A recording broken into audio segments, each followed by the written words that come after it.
We start our video with this story. Someone says, in 2013, when I was stationed in Holland as a British Marine, my wife and I faced a distressing incident during my deployment to Afghanistan. Our vehicle was directly targeted by a threat, making it a more personal experience. Around the same time, I discovered that an RAF guy back in Holland had made advances towards my wife. Feeling raw from the Afghanistan incident, I messaged the RAF guy on Facebook with a strong warning. Later, I received a friendly warning from my boss about potential repercussions. Upon my return from Afghanistan, I found out that an Army sergeant major had also tried to contact my wife. Feeling angered, I reported the incident to my Army captain boss, but no significant action was taken. Frustrated, I decided to wait for the right moment for revenge. Several years later, I took action. I informed my senior military officer about the sergeant major's inappropriate messages, and he agreed that something official needed to be done. However, my wife chose not to provide a statement, as she preferred not to prolong the issue. Despite her decision, I hatched a plan.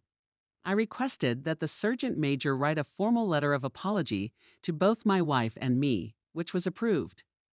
In the letter, he expressed regret for causing anxiety and stress during my deployment. 3 years later, as the sergeant major approached the end of his military service, I found evidence of his infidelity and sent it to his wife.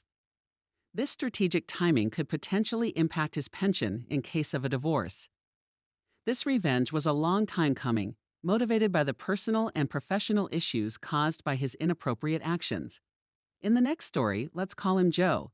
That's not his real name, but it'll work for our story. Joe had a dark side. He used to harm his wife. Joe's brother-in-law, who happened to be my client, hired me. My client was not only related to the abused wife, but also Joe's former business partner. There were serious issues between them, not just because of the abuse, but also due to a significant business dispute. My client took the matter to court, and that's when I got involved. Joe fought back fiercely with his lawyers, confident that his lies and deception would work, just like they did in the past. His previous tactics had helped him secure a favorable settlement in his divorce, but this time he was wrong. After a tough trial, I secured a substantial judgment against him, way more than he could afford. Joe tried every trick in the book, but I tracked down and seized all his assets.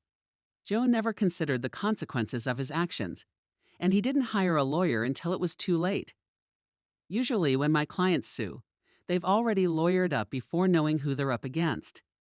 But Joe only sought legal help when the process server handed him the papers, and by then, it was too little, too late. I methodically went through Joe's assets, leaving him with just one property, a rented house. Joe clung to this property, living in the unfinished basement and relying on the rent from upstairs tenants for survival.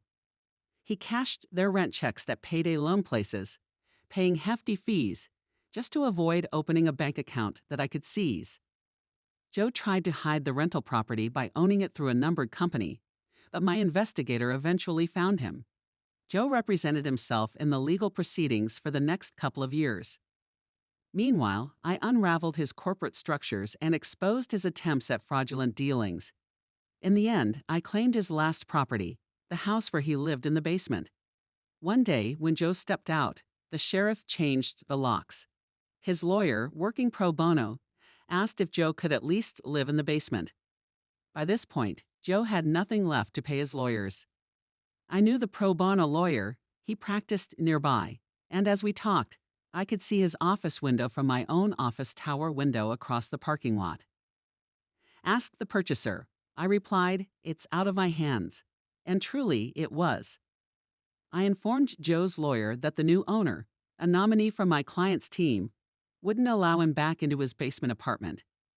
Joe, once a man who owned various things all around town, had just lost the last possession he had on this earth, except for his truck. Yes, he still had his truck. Joe's truck was this huge gas-guzzling vehicle that he drove around. It was too old and worn out to be worth seizing, so I decided to let Joe keep it. I was relieved I made that choice because now the truck served as Joe's makeshift home. However, he made a mistake, and eventually he lost his truck too. The day I received a call from the tenants at Joe's former property, he parked his truck across the driveway in a fit of rage and spite. He walked into town, claiming he'd be back to sleep in his truck later that day. "Can you get around the truck?" I asked the tenant. Unfortunately, the driveway was blocked. I called a tow truck guy I knew, and within a couple of hours, the truck was gone, parked somewhere special as per my instructions. "My guy wants his truck back," the pro bono lawyer said the next day when he called me. "Not happening," I responded. From my office window, 15 floors above the parking lot, I could imagine my pro bono counterpart standing in his office, facing the same lot. "But you have no right to the truck," he argued. "He has no right to block a man's driveway," I replied, standing high above, uttering words that took away a man's last possession, the final thing he owned on earth. It felt terrible, almost like playing God, stripping a man of everything and sending him to his own version of hell. "Are you really gonna make me go to court over this?" Pro bono guy asked. "Do what you gotta do," I said, unmoved. Pro bono guy mentioned that his client would sign an affidavit the next day, and they were heading to court to get the truck back, but I wasn't concerned. The following day, bright and sunny, at 9 a.m., I sipped my coffee, looking out the window. The phone rang, and it was Pro Bono Man. "Why didn't you tell me that Joe's truck was parked right outside my office?" His voice was tense, revealing his anger. "Is that so?" I responded, staring at Joe's truck parked 15 stories below me. "How careless of my bailiff to leave the truck where your client could easily take it back. I really must speak to him." "Very funny. My client's going to sue." "No, he isn't. He's going to get in that truck and drive away, right now." I told my tow guy to fill up the tank, and he gave it an oil change too, gratis. "Tell your client to get in his truck and drive off. And if I ever see that truck again, I'll seize it to satisfy the rest of my client's judgment." Pro bono guy tried to argue, but I stood firm. After putting the phone down, I picked up my coffee. A few minutes later, Joe walked out of his lawyer's office and over to his truck. As he walked, I noticed there was no longer a bounce in his step. The joy had left him. Joe wasn't the first guy I ruined, and he won't be the last, but he is the only one whose final ruin I witnessed from above, from my office, and it was one of the most powerful experiences of my life, watching a man walk to his truck, knowing that I had stripped him of everything else he had, and that he owed the possession of his last asset, his truck, to my mercy. Joe drove away, his big ancient truck spewing clouds of smoke from the exhaust. I was pretty sure I'd never hear from him again, and I never did. In the next story, about 3 years ago, I worked in a big factory that hired people through multiple temp services. It was like a revolving door, new faces all the time. Lunch theft became a problem, and after falling victim for a week, frustration led me to a spicy revenge plan. I decided on Carolina Reaper peppers to teach the lunchbox bandit a lesson. I spent all night making delicious steak fajitas, topping them with minced reapers for an extra kick. The next day, I carefully presented my devilish creation in a Tupperware bowl with cilantro and limes. An hour later, screams echoed through the lunchroom. I rushed to find the lunchbox bandit gasping for air. The Reaper peppers triggered an asthma attack, and he had to be rushed to the hospital. We never spoke about it until now. Another story, I heard this story from a trucker friend of mine, and although I can't prove its truth, he's an honest guy who hasn't made up stories before. So he was stuck in a traffic jam on I-24 between Nashville and Chattanooga, Tennessee, having consumed a lot of caffeine, water, and soda. Since the traffic was at a complete standstill and he needed to pee, he grabbed a Ziploc baggie from the back of his sleeper cab and relieved his full bladder into it. After sealing it, he returned to the driver's seat. Fast forward about 20 minutes, still stuck, but now the CB radio started buzzing. Reports were coming in about 2 Mustangs, tops down, full of frat dudes, speeding up the shoulder at around 50 mph. These entitled drivers irritated him, as well as every trucker stuck in traffic. Then came his brilliant idea, the Ziploc bag of pee. He moved to the passenger seat, rolled down the window, and waited until the Mustangs were in clear view. As they approached, he threw the bag of pee out the window. It smacked into the windshield of the first Mustang, dousing the frat dudes in his trucker pee. They hastily took the next exit, presumably to clean off the mess. He received a round of cheers on the CB radio that day. I appreciate your feedback. Here's the extended form of the story with the same word count. I want to clarify that this story isn't mine.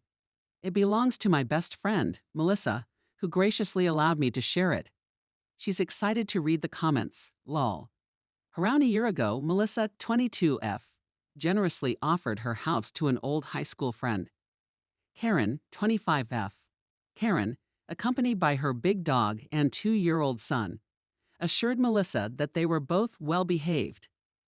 However, problems surfaced almost immediately. The dog wreaked havoc on Melissa's couch, and Karen showed a lack of respect for her friend's house, leaving trash and food strewn about. Despite Melissa's clear objections, Karen persistently invited her baby dad to stay overnight. Both the dog and Karen subjected Melissa's 1-year-old cat to torment, leading to the poor thing hiding away. After about 5 to 6 months of enduring Karen's disruptive presence, Melissa had enough and asked Karen to leave. However, the situation escalated when Karen resorted to verbally abusing Melissa, spreading false rumors in their small town, mocking Melissa's medical conditions, and making inappropriate comments about her mother's struggles with alcoholism. Now let's get to the revenge part. Following the eviction, Melissa decided to cut off all contact with Karen. Roughly a month later, while Melissa was at the Job and Family Services (JFS) office, she received a call from Karen. Karen audaciously asked if she could use Melissa's address for insurance purposes to save a buck. Unwilling to be involved in insurance fraud, Melissa firmly declined and promptly hung up. After a moment, Melissa reconsidered and called back.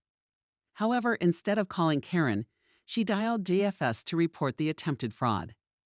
Despite Melissa's refusal, Karen used her address anyway, attempting to evade a stack of medical bills.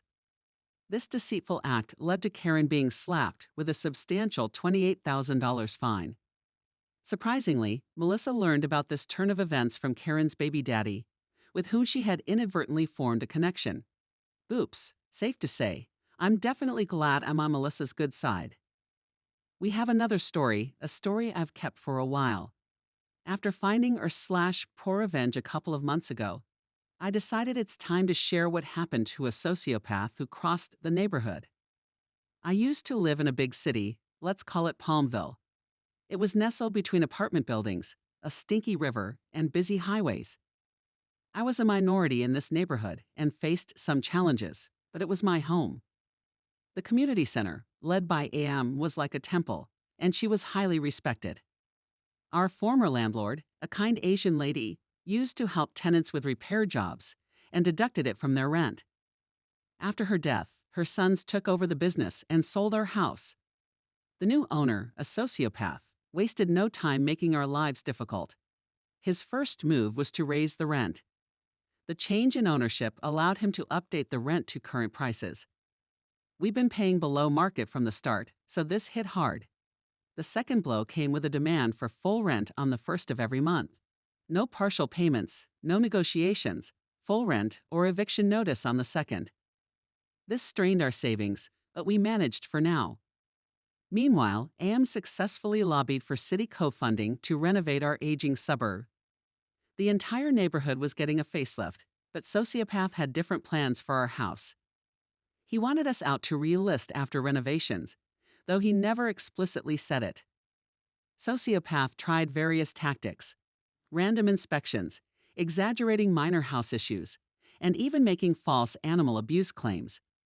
We readied ourselves to move, eventually relocating to a place I'll call Banjoland. My brother stayed in Palmville, still tied to the community and able to handle Sociopath's inflated demands with his new job. Well, despite his best efforts, he came up $20 short one month, and Sociopath seized the opportunity. He gave us a 30-day notice.